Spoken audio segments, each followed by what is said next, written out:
Ayun guys, tawago naman tayo ng ulam Ayan, ito na naman tayo at mag-iihaw na naman tayo ng masarap, kalami-lami ba.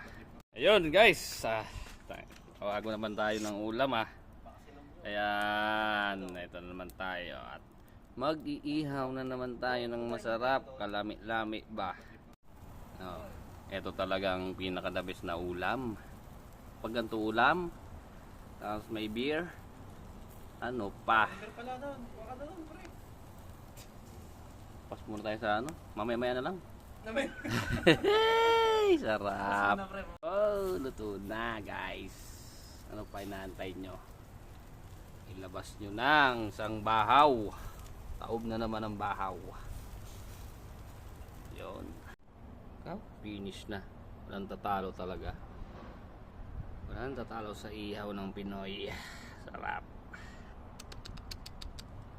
Ganyan lang. Pwede puro noodles.